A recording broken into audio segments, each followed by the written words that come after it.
y también algo sobre microbiota intestinal. Sé que hace frío afuera, no preguntando, pero no se olviden que tienen que venir con su uniforme. En cualquier momento van a pasar supervisión para ver que están todos con su uniforme. No queríamos desenlaces negativos. Capítulo acá nomás, ¿no? Lo dejo acá. Recordando el curso que tenemos en septiembre. Ok, una miradita. Y empecemos con lo que es la fisiología del hígado. El hígado es el gran laboratorio del cuerpo humano.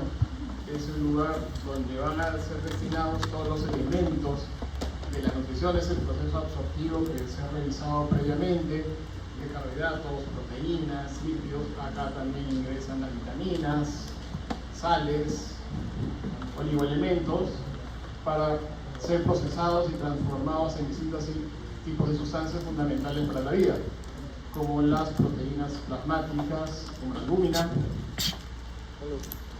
los lípidos sintetizados como colesterol, se almacena azúcares bajo la forma de glucógeno, también de ahí sale azúcar cuando se necesita mediante la glucólisis,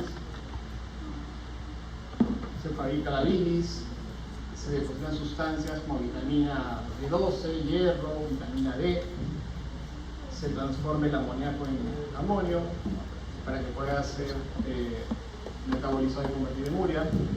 Se neutralizan toxinas y fármacos, se introducen factores de coagulación y factores de la anticoagulación también, ¿no?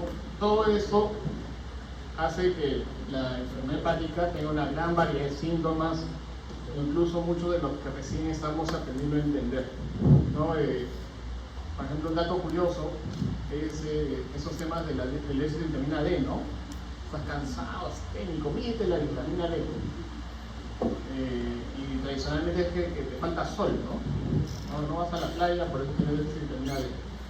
Parece que el factor asociado más importante al déficit de vitamina D es la enfermedad hepática crónica, que está muy relacionada a los problemas metabólicos, ¿no? El sedentarismo, la obesidad, la hipertensión, que son problemas casi en todo el mundo, y eso va acompañado obviamente de esas manifestaciones de vitamina D, de alteraciones en el depósito del hierro, de algunos oligoelementos que afectan el funcionamiento final del ser humano. El hígado, y eso lo saben ustedes para anatomía, la mayor cantidad de flujo sanguíneo en el hígado llega a través de la vena porta. La vena porta, que es la unión de la mesentérica superior y la esplénica. Eso es en cuanto al flujo, y la importancia de que sea sangre portal es que la sangre portal recoge la circulación del intestino, es donde se absorben los nutrientes. Entonces los nutrientes, las vitaminas llegan sobre todo por el conducto, por el trayecto venoso. ¿Tiene que haber sangre arterial? Sí, porque también tiene oxígeno, ¿no? Eso representa el 30% del flujo sanguíneo. De ahí sale, del hígado, sale la bilis a través de los conductos biliares. Nos referimos a estos tres elementos porque ambos forman la triada portal, ¿no? Los dos de entrada, una de salida. Esto es como que lo macroscópico, lo que se han visto en anatomía, lo que se ven en los dibujitos. Eso también va a tener su traducción microscópica, ¿no? Entonces, ¿recuerdan ustedes de su triada portal? Donde está la vena porta, la arteriola hepática y el conducto biliar. Eso llega hacia la unidad funcional hepática. La unidad funcional hepática está en la zona localizada entre la triada portal y la vérula central. Es donde se empieza a recolectar la sangre que ya ha sido procesada, transformada, o sea, ya después sus sustancias que se tienen que eliminar, que ve la circulación sistémica para depositarse en las células nuevas, en las hormonas, o ser eliminado a través de la orina, ¿no? Y todo ese proceso se lleva a cabo a lo largo de esta avenida, ¿no?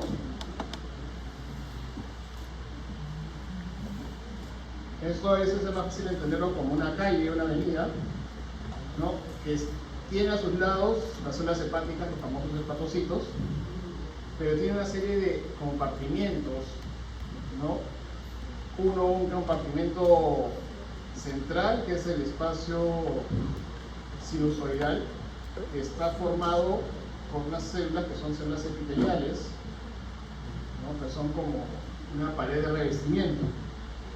Entre las células epiteliales y las células y los hepatocitos hay otro espacio, que es el espacio de diseño. La importancia de estos espacios es que filtran elementos, ¿no? Entonces hay elementos que no van a llegar al hígado, van a pasar directamente a la circulación sistémica y van a ser eliminados por la orina, ¿no?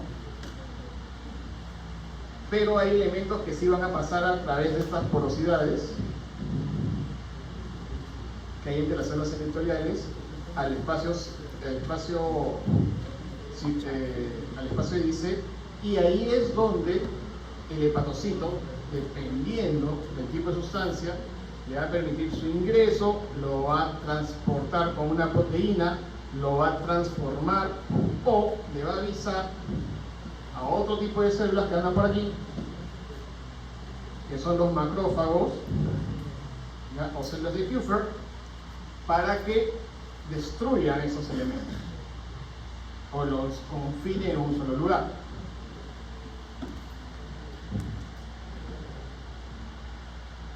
Acá hay unas células que están alrededor de los sinusoides, llamadas las células perisunoidales, y esas células tienen un rol pluripotencial, ¿no? Esas células, dependiendo de la necesidad del hígado, pueden diferenciarse a fabricar más hepatocitos, fabricar células epiteliales o fabricar macrófagos.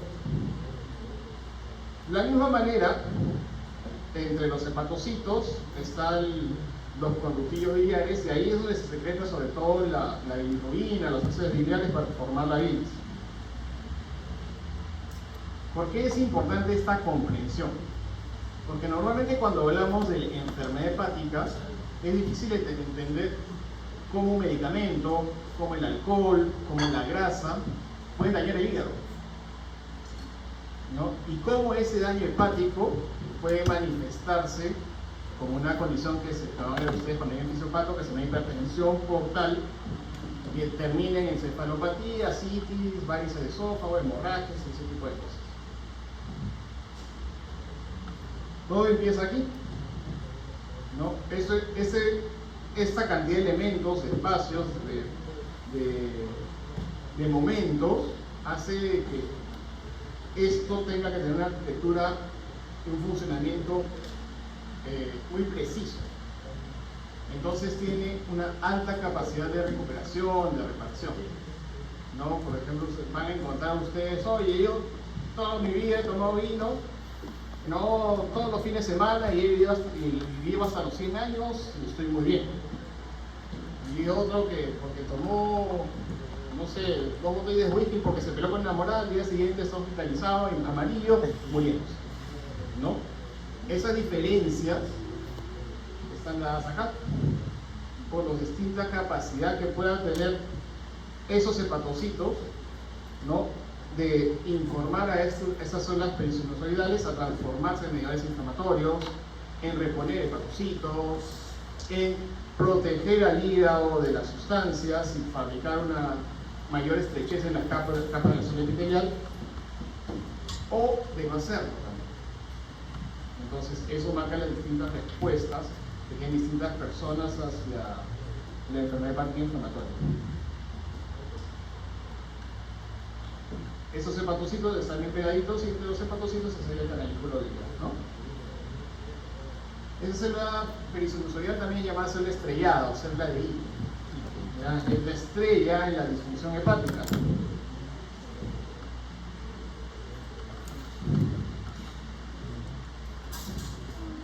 Como primera parte de las funciones del hígado, la que vamos a revisar es el metabolismo de los hidratos de carbono. Esencialmente, en relación al metabolismo de los hidratos de carbono, lo que se va a hacer es, en el hígado se va a depositar grandes cantidades de glucógeno, se va a convertir la galactosa, la fructosa en glucosa dentro del hepatocito, se va a producir la gluconogenia y varios compuestos intermedios producto del metabolismo de los carbohidratos, ¿no?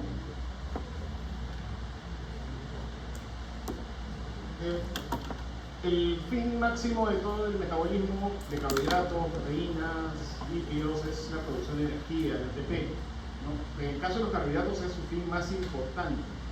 ¿Ya? Los carbohidratos no van a formar estructuras celulares, como lo pueden hacer los lípidos y las proteínas, pero sí van a poner energía para las distintas funciones del organismo, ¿no? Hay un balance entre energía que se produce y la energía que cuesta producir energía, ¿no? Eso se llama energía libre.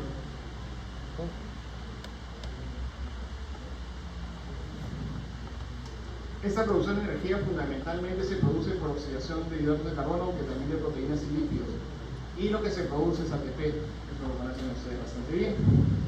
Una vez que se utilice el ATP, ¿no? Para transporte aniónico, para la contracción molecular, para sintetizar moléculas, para distintas funciones, ese se va a desfosforilar, se va a convertir en ADP y fósforo, se va a separar y va a volver al ciclo para volver a formar ATP.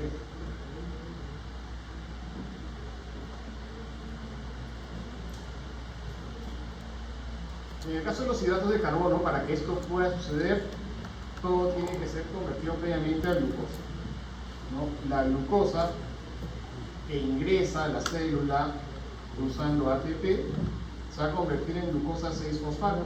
Esa es la forma que tiene para no poder salirse de la célula.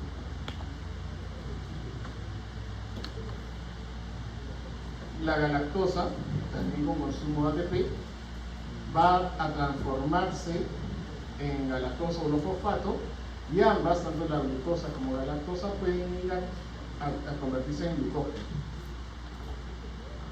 La fructosa se va a transformar en glucosa 6-fosfato y de ahí va a seguir el mismo camino que la glucosa. Si yo necesito guardar, voy a convertir esta glucosa en glucógeno. Si yo decido usarlo, voy a activar la glucólisis para producir ATP. Como vimos la vez pasada, la glucosa va a entrar a las células a través de un transporte activo, ¿no? Con el cotransportador glucosa. Pero aquí entra el rol de la insulina, que es una hormona que se libera cuando ingerimos alimentos. Entonces, ¿qué es lo que hace la insulina? La insulina lo que hace es que, como hemos ingerido alimentos y tenemos más cantidad de azúcar, va a comprar ese receptor de insulina, que lo que va a hacer es, a través de una tirosina sinasa, fosforilar un transportador de glucosa para que ese se exprese hacia la pared celular, aumentando la capacidad del organismo de ingreso de glucosa. Ese mismo mecanismo va a estimular la formación de grasas, proteínas, glucógeno y expresión de algunos genes de crecimiento. Entonces ustedes entenderán de que cuando esta insulina pierde su afinidad por este receptor, se pierde la capacidad de meter más glucosa dentro de la célula. En esta primera etapa, lo que va a haber es que al perder la afinidad por el receptor, la célula que va a producir son más receptores para mantener los niveles de glucosa normales. Eso es lo que ustedes han oído hablar, que se llama resistencia a la insulina. El paciente tiene más insulina porque tiene que hay más azúcar, y que como sus receptores están desensibilizados, empieza a producir más receptores, pero mantiene la glucosa normal. No es diabético, pero está en ese proceso. Una vez que se pierde la sensibilidad completamente al receptor, se produce la diabetes, ¿no? Ya ustedes les van a enseñar eso en endocrino. La diabetes no es una enfermedad que tenga que ver con la producción de insulina. Sí lo es, pero en el fondo la diabetes tipo 2 es la pérdida de la sensibilidad a la insulina de parte del receptor, que al final va a terminar en no producir insulina y todo eso, ¿no? Pero ese es el mecanismo fisiopatológico más importante.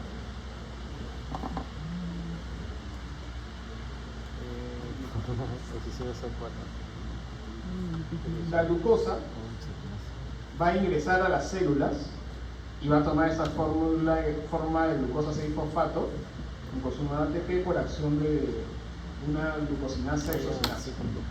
Esta transformación es irreversible. O sea, cada vez que entra glucosa y se convierte en glucosa 6-fosfato en cualquier célula del organismo para darle energía a esa célula, de ahí ya no va a salir. El único lugar donde vuelve a salir, donde existe la glucosa fosfatasa que permite que la glucosa pueda salir de la célula, es el hígado, algunas células del epitelio renal y también en algunas células intestinales, sobre todo en el hígado. Cuando tenemos exceso de glucosa, ese se va a ser almacenado bajo la forma de glucógeno para ser usado cuando se necesite por un proceso llamado glucólisis. Este proceso de depósito de glucógeno, que se llama gluconeogenia, permite almacenar grandes hidratos de carbono dentro de las células. La glucogenólisis, la lisis del glucógeno, va a ser la descomposición del glucógeno almacenado. Para que se produzca la glucogenólisis, tiene que activarse las fosforilasas. Y el estímulo para que se activen las fosforilasas son la adrenalina y el glucagón. Entonces tienen ustedes a la glucosa, esa es la glucosinasa que va a convertir la glucosa en glucosa 6-fosfato, y puede seguir el camino a través de la fosfato de glucosa para convertirse en glucógeno, y cuando se necesita tiene que actuar una fosforilasa para volver a convertir en glucosa 6-fosfato y activar la glucólisis. A este camino también pueden entrar el ácido láctico, el glicerol, el ácido pirúvico, algunos aminoácidos que también se pueden transformar en glucosa, o compuestos afines.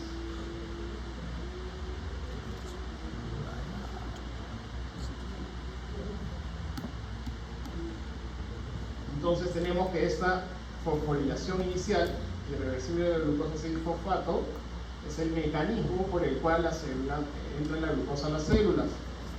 Y la glucogenólisis, que es la liberación del glucógeno almacenado, va a ser mediada por adrenalina y glucagón.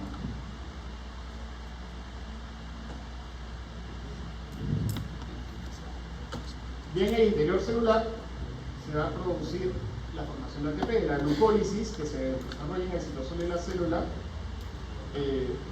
va a dividir a la glucosa en dos moléculas de ácido pirúvico a través de distintos pasos que ustedes ya conocen bastante bien con bioquímica, y lo que va a producir son dos moléculas de ATP. Luego hay una porción acetilada que va a descomponerse en la matriz mitocondrial a través del ciclo de Krebs, produciendo otros ATPs. Y finalmente, y la fuente más importante de ATP es la fosforilación oxidativa, ¿no? Que es la oxidación de los átomos de hidrógeno a través de la membrana mitocondrial, ¿no? Hay un intercambio proteico, iónico con el agua, ¿no? Y en ese es como meterse en una cadenita, ¿no? Y en cada cadenita va liberando ATP, produciendo 34 ATPs, ¿no? Y el rendimiento total va a ser de 38 moléculas de ATP.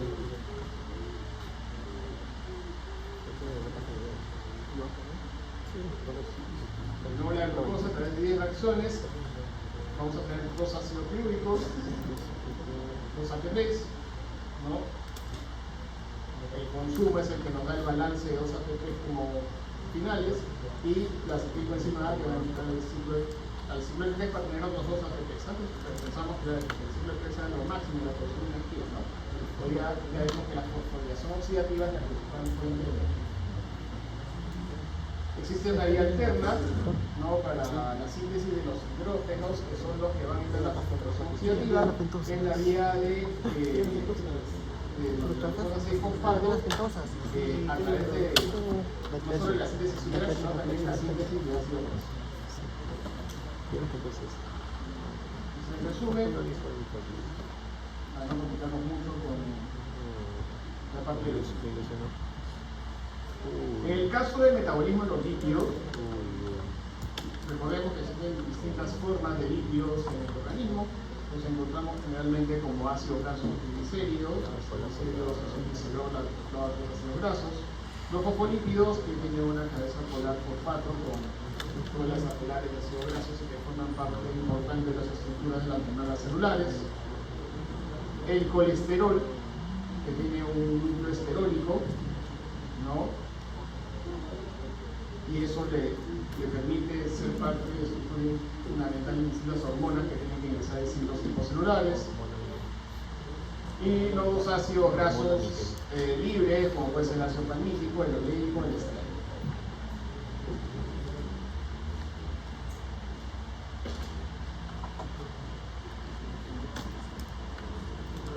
El metabolismo de las grasas tiene la finalidad de oxidar los ácidos grasos para proveer energía para cumplir funciones de distintos tipos de funciones del organismo. También para que se sintetice grandes cantidades de colesterol, fosfolípidos y todas las lipoproteínas. Y también para sintetizar grasa a partir de lo que han quedado de las proteínas y los hidratos de carbono. Los sapos. ¿Se acuerdan de la absorción de los ácidos grasos, triglicéridos a nivel del intestino y la formación de neutrones que iban a viajar a través del tejido linfático hasta el hígado? También pueden tener depósitos en los tejidos periféricos y en unas células especializadas llamadas adipocitos. Para que los micrones desaparezcan de la sangre tiene que haber acción de una enzima llamada la proteína lipasa. Esta va a hidrolizar triglicéridos y los micrones liberan ácidos grasos y colesterol para que puedan ser transportados por proteínas. Los ácidos grasos se van a difundir con mucha facilidad al interior de los adipocitos y también de las células musculares, ¿no? De hecho, uno de los sustratos para explicar la enfermedad metabólica en el paciente que no es diabético, no es hipertenso, pero que es el gordito, entre comillas, sano, es el depósito de grasa entre las células musculares. Eso se usa pues para fabricar los triglicéridos o para reservar energía para las células musculares. Por eso es que el tratamiento de las enfermedades metabólicas va acompañado de ejercicio. El ejercicio lo que hace es eliminar esa grasa que se acumula entre los tejidos musculares, ¿no? Entonces el paciente que ve un propenso el gordito siempre que recomendar el ejercicio, y no el ejercicio de caminar, bailar, que es lo que se hace al inicio, sino con resistencia física y ejercicio corporal para hipertrofiar el músculo y consumir glucosa. Colesterol, aceite, los residuos de kilomicrones se declaran rápidamente del plasma, se unen al receptor de las células sinusoidales y acá tiene un rol importante la apolipoproteína B. Los ácidos grasos son trasladados en el cuerpo humano a través de las lipoproteínas, ¿no? Esas son famosas, están relacionadas a un montón de condiciones clínicas. Si bien es cierto, los ácidos grasos libres van a ser transportados unidos a la albúmina y que el recambio de ácidos grasos es extremadamente rápido, sucede cada 2 a 3 minutos. También es importante recordar que casi todo el requerimiento energético del ser humano puede ser provisto por ácidos grasos. De tal manera que en el enfoque ya nutricional, en nuestra primera parte, para el periodo de alimentación, tenemos una ingesta rápida, un aporte rápido de ATP que viene de carbohidratos, y para los periodos de ayuno debería ser integrado por los ácidos grasos.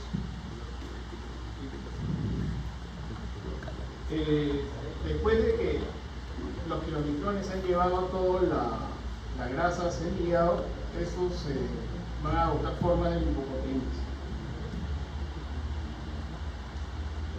Esas son las lipoproteínas, ¿no? El LDL, el HDL, el LDL, ¿no?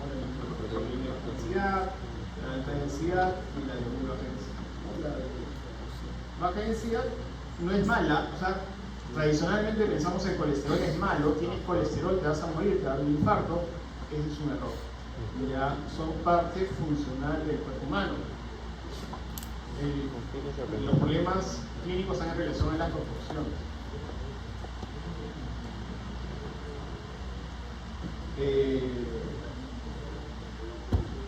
El LDL es el carrito del colesterol, y el colesterol, como comenté hace un rato, forma parte de las hormonas, parte de las paredes celulares, y tiene que ser transportado por este colesterol LDL, ¿no? Cuando está alto, anormalmente alto, ese colesterol es el que se deposita en las arterias, ¿ya? Pero si está en niveles normales, cumple su función y no hay ningún problema. El HDL, el colesterol de alta densidad, lo que hace es recoger el colesterol que llevó, que fue para formar células, que fue para formar estrógenos, que fue para formar estrógenos, lo que sobró lo recoge y lo regresa al hígado para que pueda ser eliminado o eliminado o usado. Por eso dice, porque es bueno. Ya cada uno tiene su función. Y el VLDL de muy baja densidad lo que hace es transportar triglicéridos, ¿no? Los transporta del hígado para que el hígado no se llene de grasa hacia los adipocitos, ¿no? Para que se puedan almacenar. Pero cuando hay demasiado LDL, ese ya dice, oye, ¿para qué estoy acá? Mejor me convierto en LDL, ¿no? O sea, el de muy baja densidad se puede convertir en LDL y ahí pues aumenta el LDL, aumenta el depósito de colesterol en las arterias.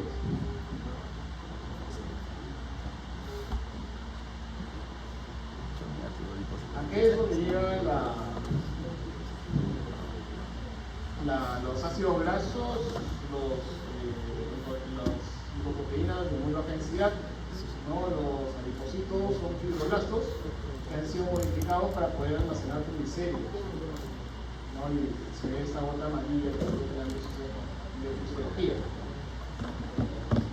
La forma en que se encuentran dentro del adipocito de forma líquida, ya eso va a permitir que puedan ser hidrolizados cuando tengan que ser usados. La forma en que se pueden intercambiar el contenido de triglicéridos dentro del adipocito y la sangre es a través de las lipasas tisulares. En el hígado los ácidos grasos se van a descomponer en compuestos más pequeños para que puedan usarse como energía. También se van a sintetizar triglicéridos a partir de átomos de carbono y proteínas. Y también va a haber otra síntesis de lípidos. El hecho de que el hígado tenga esa capacidad de convertir todo en ácidos grasos hace que sea el lugar donde más grasa se deposita. Entonces, si ustedes ven una persona con sobrepeso, un gordito le van a encontrar hígado graso, ¿no? Así el hígado va a ser más grande y si le sacan un pedazo de hígado y lo miran en el microscopio van a encontrar las gotitas de grasa, ¿no? No necesariamente esto es una manifestación de enfermedad, quizás podríamos considerar un factor de riesgo, pero es una expresión del aporte excesivo de grasa.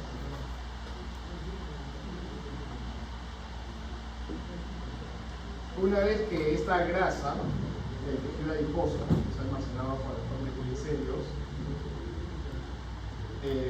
y que sirve también como aislamiento térmico, tiene que ser usado, va a sufrir un proceso de detoxificación a nivel mitocondrial. En el caso del ácido palmítico puede producir hasta 106 moléculas de ATP, en el caso del ácido esteárico igual a hasta 148, ¿no? Es como que dan más ATP que los carbohidratos. Una de las cosas que pasa en la diabetes, y una complicación de diabetes es la cetoacidosis, es que como el organismo pierde su capacidad de introducir la glucosa dentro de la célula porque ya no responde el receptor de insulina, empieza a consumir la grasa depositada, por eso el paciente diabético baja de peso, y se produce productos de degradación, cuerpos cetónicos, ¿ya? La acetona, el ácido acético, el óxido nitrilato y la acetona van a llevar a un estado cetoacidótico al paciente con enfermedad con diabetes, ¿no? Sobre el metabolismo de las proteínas, debo comentar que lo que se va a producir es desaminación, salida de amonio de los aminoácidos, se va a formar urea, se formarán proteínas en el plasma y se van a convertir aminoácidos no esenciales en no esenciales. Los aminoácidos esenciales son aquellos que el organismo no puede fabricar y que tenemos que ingerir sí o sí. Los aminoácidos no esenciales son los que podemos obtener a través de la reconfiguración de los aminoácidos. Eso también ya lo vimos, la absorción de aminoácidos a través de los distintos receptores de aminoácidos que hay en la célula, que van a ser luego transportados a través de la sangre para llegar al hígado. Existen transportadores específicos para cada grupo de aminoácidos. Existen moléculas de alanina que son transportadas por el transportador de aminoácidos neutros, la prolina, por ejemplo, por el transportador de aminoácidos, la lisina por el transportador de aminoácidos básicos de lisina. Cada grupo de aminoácidos tiene un transportador. Al final lo que pasa es que después que el aminoácido es absorbido en el enterocito, va a viajar a través de la sangre portal para el hígado pueda ser utilizado y luego distribuido. También el enterocito puede ocasionalmente producir directamente energía, ¿no?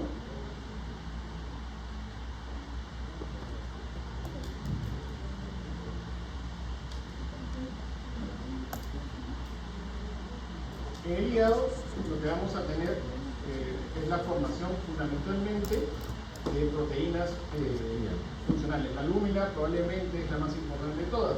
La albúmina es responsable de mantener la presión clorosmótica en el plasma, la presión osmótica, ¿no? Entonces, cuando esa presión cambia, cuando se produce menos albúmina, ¿no? Otra de las proteínas que se producen en el hígado que son importantes son las globulinas, ¿no? Hay una clasificación de globulinas alfa, beta, gamma, globulinas. En el caso del hígado se fabrican sobre todo las alfa y las beta. Las gamma globulinas se fabrican en las células plasmáticas, no son los anticuerpos, pero son fabricadas por las células plasmáticas, son fabricados por el hígado. El fibrinogen, ¿no? Y los factores de coagulación que se tienen que activar después son fabricados en el hígado, igual que los factores de anticoagulación, ¿no? Tradicionalmente siempre se piensa que el hígado solo fabrica factores de coagulación, también fabrica factores de anticoagulación. Los factores de coagulación, pues el factor de 2, 7, 9, 11, 10, ¿no? Y de anticoagulación la proteína C, la proteína S, la nitroglina. Lo que no es usado va a ir a un pool de aminoácidos.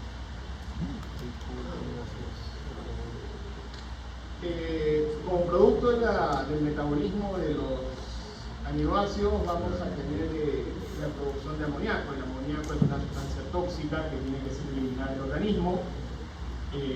Para eso en el hígado es transformado el amoníaco en amonio, y el amonio va a ir al ciclo de la urea, ¿no? Para que pueda ser excretada por el riñón, ¿no? La retención de amoníaco puede producir problemas a nivel neurológico, a nivel renal, ¿no? Es una de las manifestaciones de los pacientes con enfermedad hepática, la encefalopatía, ¿no? Se difunde fácilmente a través de las barreras naturales. Y otro rol en relación al metabolismo de las proteínas en el hígado es la formación de hormonas, ¿no? Insulina, bueno, insulina se crea en el páncreas, ¿no? Esta es la regulación del metabolismo proteico. O sea, las hormonas anabólicas como la insulina va a aumentar la síntesis de proteínas a nivel del hígado. Entonces, al haber más proteínas, va a haber mayor material, mayor cantidad de ladrillos para construir mayores estructuras. Y lo que lo disminuye son los glucocorticoides. La testosterona también es una hormona que favorece el depósito de tejido, mayor masa muscular. Y la tiroxina aumenta el metabolismo, aumenta el consumo, disminuye los depósitos.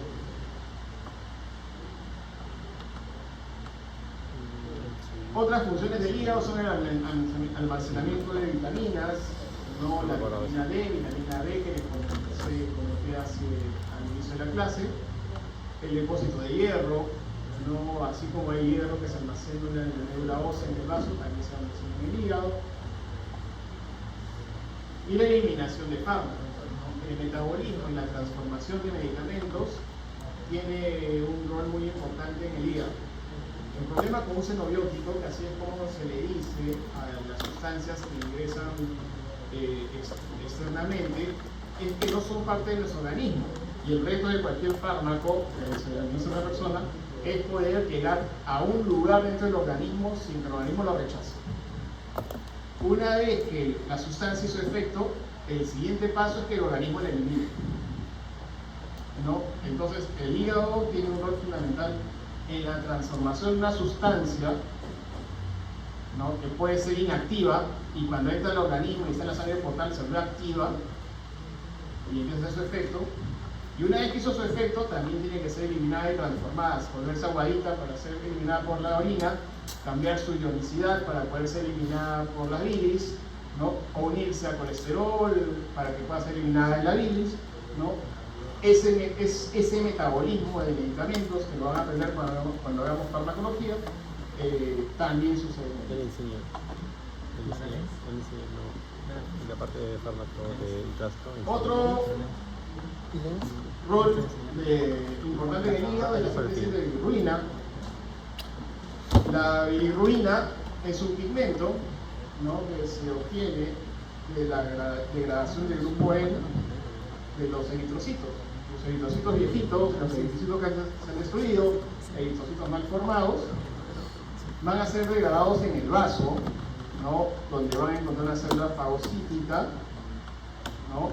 Y ahí es donde van a entrar el sistema retículo endotelial, ¿no? Y van a transformar por acción de oxigenasa en biliverdina. La biliverdina va a ser trasladada a través de un complejo llamado bilirrubina-albúmina hacia el hígado para convertirla en algo que se puede eliminar.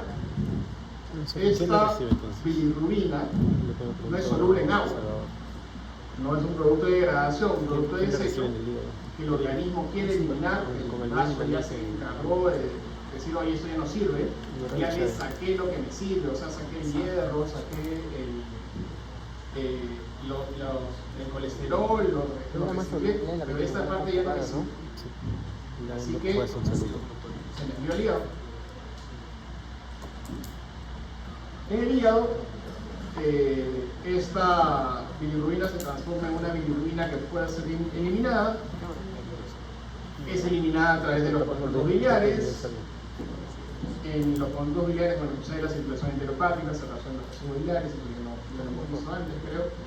Y se transforma para darle color a la orina, a las heces y su.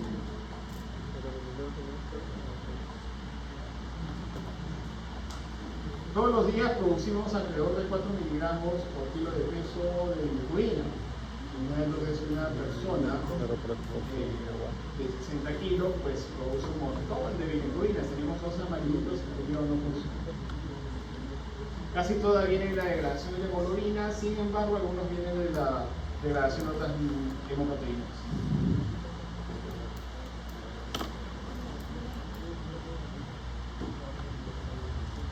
Una característica que tiene esta bilirrubina, que ha sido degradada en el vaso, ¿no? La bilirrubina es que es soluble en líquidos. Entonces, por eso es que tiene que unirse la albúmina para poder viajar en la sangre. Esta característica de tener, por un lado, ser liposoluble y la otra parte tener la albúmina, hace que pueda pasar con facilidad las penetraciones que les mostré en la primera diapositiva del espacio IC. Y ahí es como que la urina le entrega la bilirrubina no conjugada al hepatocito. Pasa por aquí y aquí.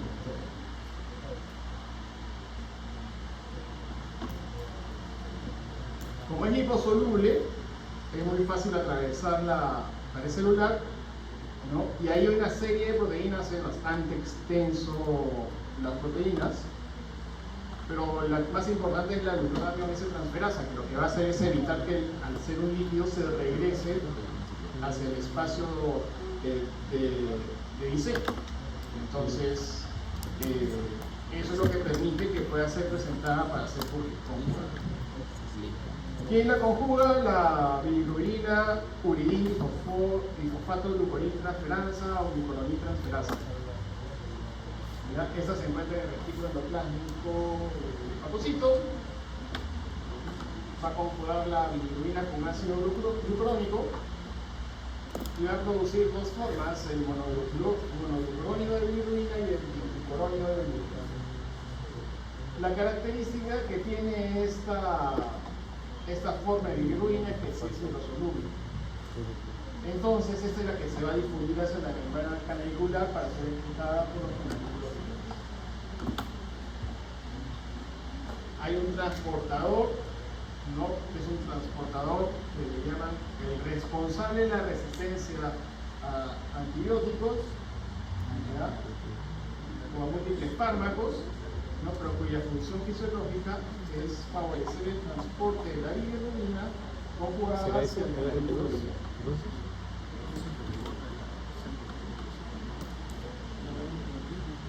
Es así que la bilirrubina va a formar parte de la bilis junto con los ácidos biliares, el colesterol, va a fluir en esa bilis que recién salida del hígado es fundamentalmente aguada y va a ir a la vesícula donde va a ser almacenada y se va a volver una bilis densa.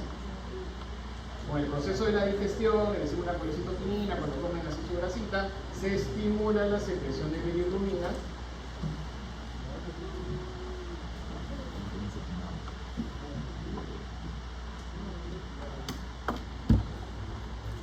Y va a llegar al intestino. En el intestino, la bilirrubina va a ser hidrolizada.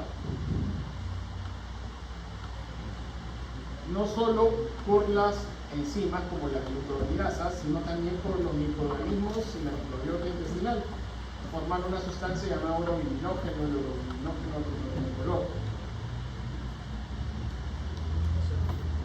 Para ser excretado se suele oxidar y va a formar un color naranja, ¿no? Que al final puede dar cierta tinción a la sustancia. La bilirrubina no conjugada nunca se va a encontrar en orina, que es la bilirrubina liposoluble, ¿no? Porque está ligada en albúmina y no se filtra por el glomérulo. Si encontramos bilirrubina en orina, significa pues que hay algo anormal, ¿no? Ese urobilinógeno, que no tiene color, puede ser absorbido por el riñón, y ahí por oxidación en el riñón se convierte en urobilina, y eso le da color amarillo a la orina, ¿no? El urobilinógeno, cuando llega al colon, por acción de las bacterias, se convierte en estercobilinógeno, y por oxidación, expulsión de oxígeno, se convierte en estercolina, que va a dar el color a la heces. Muy bien, chicos, ya me cansé. ¿Tienen alguna pregunta?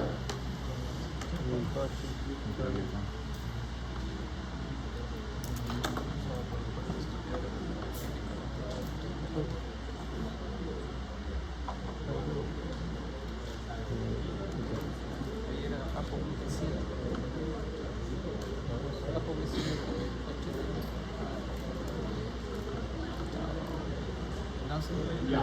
Sí. Esta parte no está Ya en puede la también, creo. ¿ya? Eso es la Su rector, acá. ¿Por qué le ponemos cosas que no son en Brighton? Porque está de moda, pues. Está con los últimos desarrollos, es parte fashion de la psicología.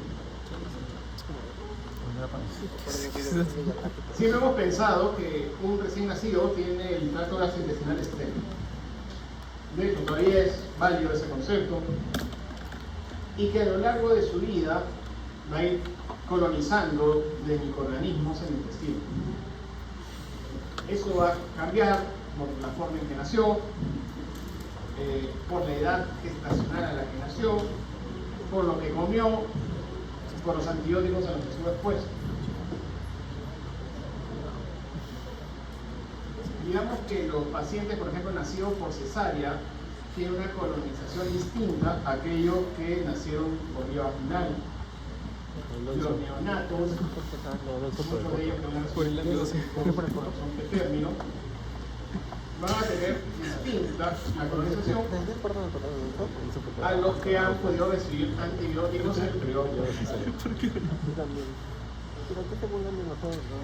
Y de hecho hay una relación muy cercana entre la formación del microbioma del recién nacido con el microbioma de la madre. Sí, de ahí sacan sus microorganismos, todos los han sacado.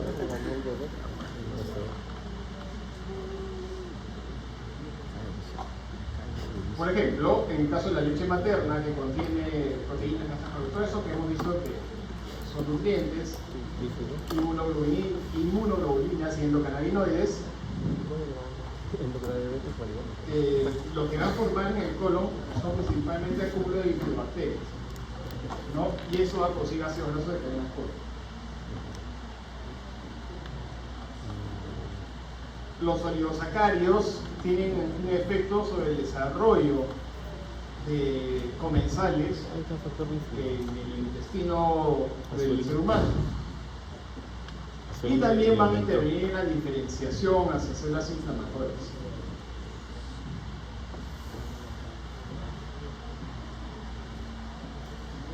Pero, por ejemplo, se ha visto que en los recién nacidos, en los hijos de mujeres que tienen un microbioma intestinal alterado, no podemos decir malo todavía por enfermos, sino alterado por el uso de antibióticos, por perfil nutricional, ¿no? La prevalencia de enfermedades metabólicas es mayor. No hay mayor cantidad de obesos, mayor cantidad de pacientes con problemas nutricionales.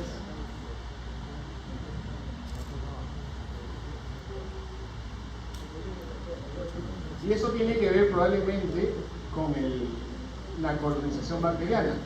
Por ejemplo, en los primeros años de vida, un recién nacido va a colonizar fundamentalmente con enterobacterias hasta que llega a los 3 años, donde van a haber bacteroides, gonococos, ¿no? Pasando sobre todo en el medio por bifidobacterias y lactobacilos.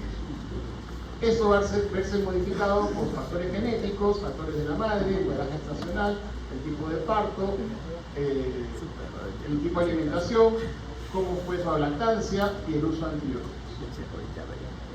También se considera pues, que podría estar relacionado con el número de hermanos, las situaciones del año en que nacieron, la parte del mundo donde nació, la presencia de mascotas, su forma de dormir, ¿no?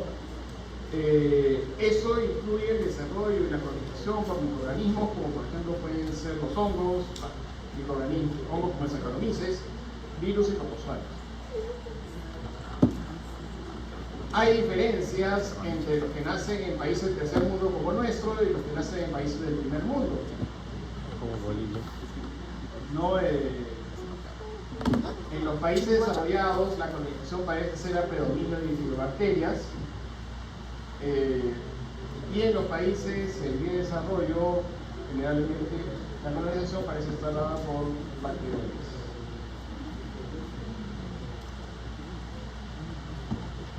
Entonces lo que tenemos es un ser humano que desde que está expuesto, desde que nace, va generando un ecosistema dentro de su intestino que va a madurar recién en la edad adulta, la edad que ustedes tienen, ¿no? y que en la edad, en el transcurso de los años, va a ir modificándose hasta disminuir la estructura. Y probablemente eso tiene que ver con el envejecimiento.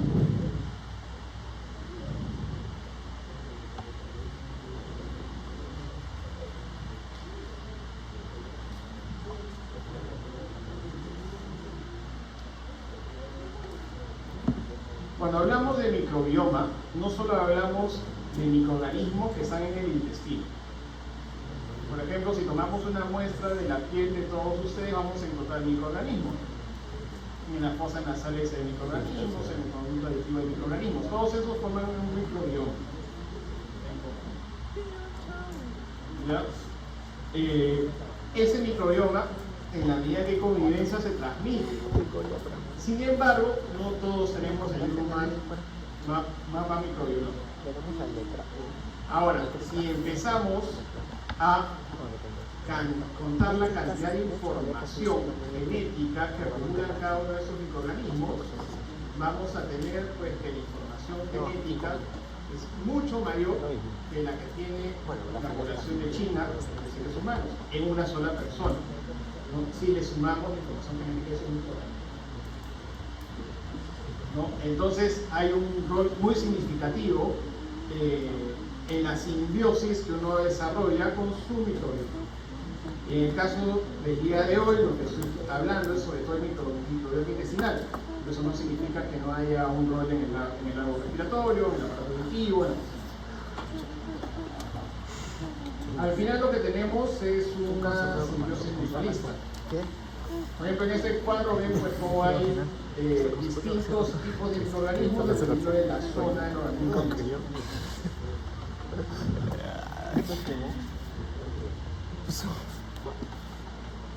Este es un mapa taxonómico, ¿no? Vamos a encontrar arqueas. Las arqueas son organismos metanogénicos, o sea, producen metano. Es un gas que produce dolor, que produce incomodidad.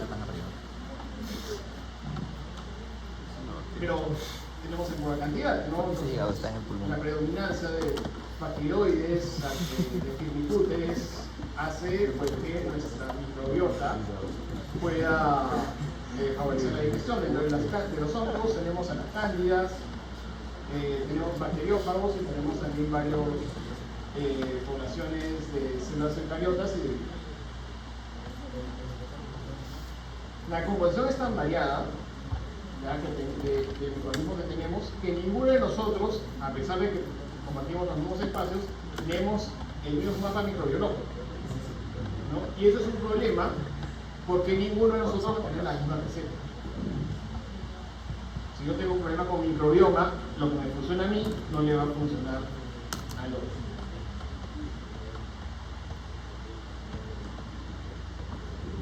En el intestino, ¿cómo se ubica en el espacio biológico de la microbiota? Pues tenemos hacia la luz, vamos a tener una población de microorganismos hacia la luz intestinal y otra hacia el epitelio, hacia la mucosa, ¿no? Hacia la luz vamos a tener microorganismos que viven en condiciones anaeróbicas, ¿no? A diferencia de la mucosa, donde vamos a tener organismos que viven en el moco denso. Dentro de las funciones de la microbiota, vamos a tener que tienen que ver con el metabolismo, la homeostasis y la protección a infección. Dentro del metabolismo, vamos a tener funciones anabólicas y catabólicas. Las anabólicas tienen que ver con el suministro de nutrientes y las catabólicas convirtiendo elementos de la dieta en elementos digeridos. En la homeostasis, la simbiosis produce un fenómeno evolutivo compartido entre el creador y los microorganismos. Y la protección a las infecciones está relacionada al antagonismo microbiano y a la diferenciación del sistema inmune.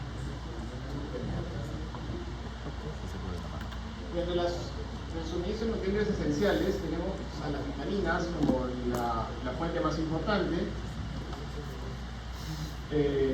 También tenemos a 9 de los aminoácidos más importantes que van a ser transformados en el intestino por acción de los microorganismos, y los ácidos grasos linoleico y linoleico.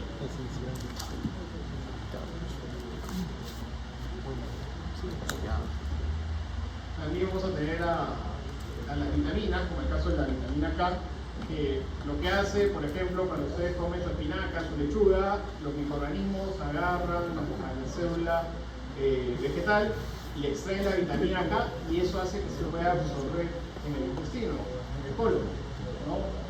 Para que vean esa vitamina K. El aprovechamiento de nutrientes no digeribles, ¿no? ¿Cómo es esto? Es la famosa fuente de fibra, ¿no? La celulosa, la pectina, la lignina, ¿no? Son parte del proceso de la digestión. La microbiota lo va a degradar, ¿no? En H2, CO2, ácidos grasos de cadena corta, que son el acético, protónico y butírico. Esos ácidos grasos de cadena corta tiene un rol muy importante sobre la nutrición local entera. Eso también va a incrementar la presión osmótica luminal. Lo que va a hacer es que va a favorecer la hidratación del material fecal, ¿no? Facilitando el tránsito intestinal. El aumento de la secreción de agua va a aumentar el volumen de las heces, y por un estímulo de contacto favorece el peristaltismo. Por eso que cuando ustedes viene a una persona estreñida, le recomiendan, oye, anda a comer ensalada, anda a comer verduras, anda a comer fruta, ¿no? Las ensaladas, la fruta, la cáscara de fruta tiene celulosa, tiene pectinas. Y no solo eso, el ácido butírico, que tiene un rol importante, va a ser una fuente de energía importante para el conocido. Los ácidos grasos también van a neutralizar el grupo amonio, que al final podría convertirse en amoníaco por acción también de las bacterias, en este caso de las bacterias que no son tan beneficiosas, ¿no? Pero la presencia de ácidos grasos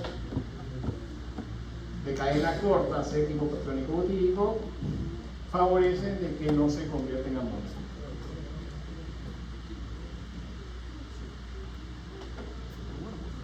Desde el ecosistema intestinal es muy importante el rol del ácido butírico. El ácido butírico, cuando logra entrar al enterocito o al colonocito, va a entrar al ciclo de Krebs y va a producir ATP. Y va a darle energía al colonocito en condiciones anaeróbicas. Si no hay esto, el colonocito no se desnutre, sino va a jalar sangre a través de la glicólisis de la glucosa que viaja en la sangre.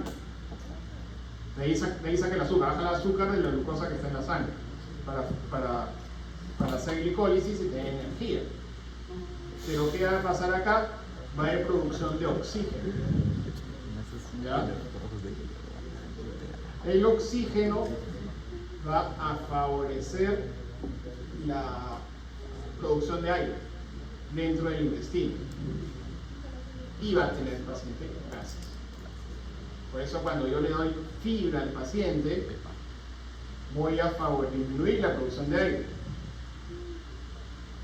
Una dieta pobre en vegetales va a tener menos ácido butírico y va a aumentar el consumo de glucosa en sangre.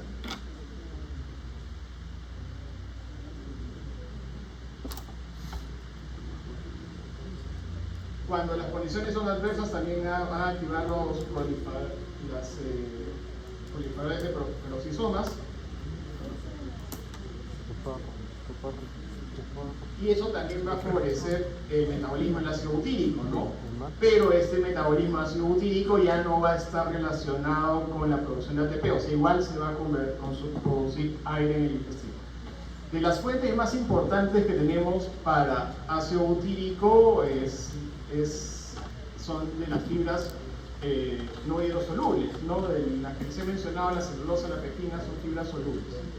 Las no hidrosolubles son las que tienen la lignina, como las que tiene el salo de trigo, ¿no? Entonces, ya en fines terapéuticos uno recomienda la ingesta de este tipo de fibra para mejorar la producción de aire, favorecer el tránsito intestinal, corregir el estreñimiento, y ese es el mecanismo fisiopatológico que explica por qué el tratamiento del estreñimiento es nutricional.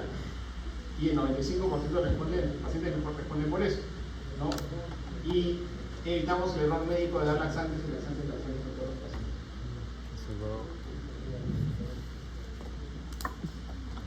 También la microbiota y la producción de ácidos grasos de cadena corta va a estimular a las células enterocromafines a producir mayor cantidad de serotonina.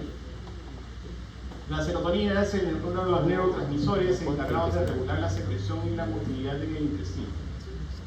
Existen dos receptores importantes en el intestino, el 5-HT3 y el 5-HT4. El 5-HT3 tiene que ver con inhibición de la motilidad y el 5-HT4 con estímulo de la actividad intestinal, ¿no? Ambos son regulados por el sistema nervioso entérico, ¿no?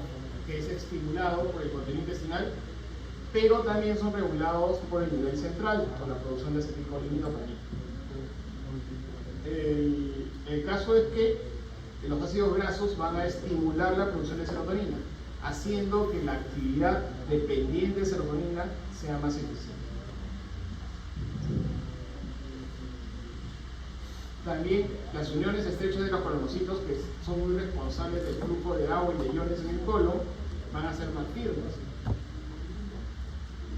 y va a optimizar la desconjugación de las sales biliares para la circulación interhepática. A nivel de microorganismos, lo que va a hacer, pues, como mecanismo de defensa, la microbiota intestinal va a interferir con la colonización a través de la formación de biopelículas que van a impedir que los patógenos residan en ese lugar. Por eso es que se producen las diarreas por el uso de antibióticos, ¿no? Yo elimino los microorganismos que evitan que los patógenos se depositen en el intestino. Y entonces los malos vienen y sí se depositan y se produce la diarrea por el uso de antibióticos. Ese es el mecanismo más común. También van a producir compuestos antimicrobianos, como por ejemplo la modificación del pH. Al disminuir el pH, tengo un pH más ácido, el pH ácido elimina microorganismos. También va a generar bacteriocinas, ¿no? Que son directamente fabricadas para eliminar un microorganismo. Y algunas pueden tener incluso algún efecto antibiótico, como la reuterina, ¿no? Por eso es que dicen, y bueno, sí hay alguna evidencia sólida en relación a eso, es que a través de la microbiota intestinal se transmite la resistencia a antibióticos. Y por eso es que a veces el consumo de carnes, de procesados, de animales que han sido criados con antibióticos para que no les den infecciones, está relacionado a la resistencia a antibióticos, ¿no? Y por eso es que se considera al ser humano como el gran responsable de la resistencia a antibióticos, porque la resistencia a agresiones, a antibióticos de este tipo, que son provocados por microorganismos, ¿no? Como la reuterina, siempre ha existido, es parte de la evolución de las bacterias, ¿ya? Pero es un proceso lento que demora cientos de años. En nuestro caso, en los últimos 60 años hemos tenido una modificación rápida de los microorganismos y una gran resistencia bacteriana.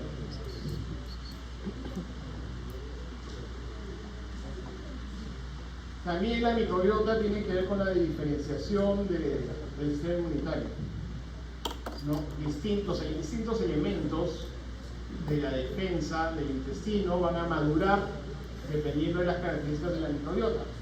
Podemos tener diferenciación hacia las caliciformes, perfeccionamiento de las uniones estrechas de los enterocitos, las criptas se hacen más profundas y eso aumenta la superficie de absorción intestinal. Las células de panel van a producir más defensinas, van a madurar los órganos linfoides, las placas linfoides que se encuentran en la pared del intestino van a tener mayor eficacia, va a haber mejor diferenciación hacia células como los natural killers, los bélicos y cosas. Colaboran con el reconocimiento de agentes nocivos. También tiene que ver con la señalización, ¿no? La diferenciación celular y la preparación del epitelio para situaciones adversas. Este es parte del proceso de maduración inmunológica en el ser humano.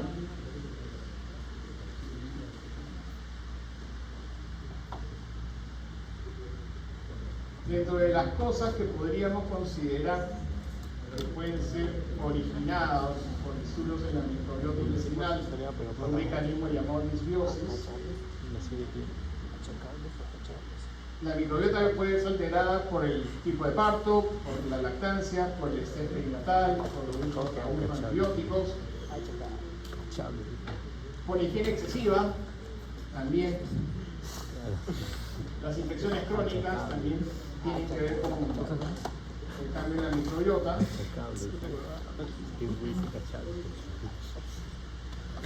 Y la generación de sustancias tóxicas, ¿no? Y eso tiene que ver con el tipo de alimentación. No tiene una alimentación desproporcionalmente alta en proteínas o lípidos. Definitivamente las características de la microbiota intestinal va a cambiar no solo para aprovechar ese tipo de nutrientes, sino para defenderme de las condiciones del ecosistema que generan la mayor ingesta de proteínas y lípidos. Así se escribe. Por ejemplo, tenemos el caso de las proteínas que atacan la E-cadeína, ¿no? Es una proteína de unión celular, ¿no?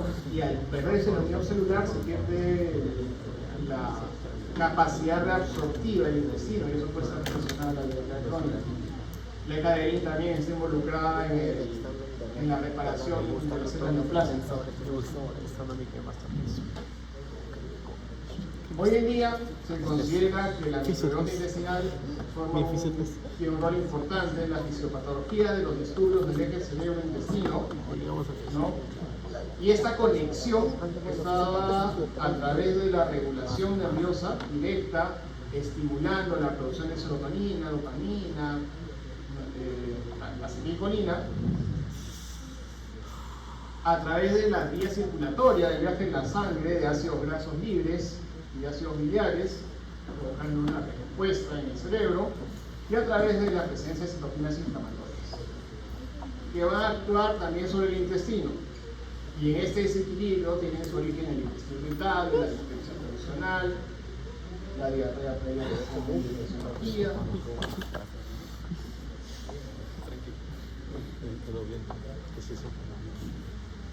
y eso nos ha llevado al concepto del ser humano en su relación con el microbioma, donde hay cosas que vamos a poder modificar y cosas que no. Las cosas que no vamos a poder modificar tienen que ver con genética, el sexo, la forma en que naciste, los antibióticos que tomaste. Pero sí hay factores modificables que tienen que ver sobre todo con el estilo de alimentación, fármacos que hay una gran cantidad de investigación y muy pocos que podemos relacionarlos como beneficiosos, el ejercicio y la exposición al mismo. Muy bien, chicos. ¿Alguna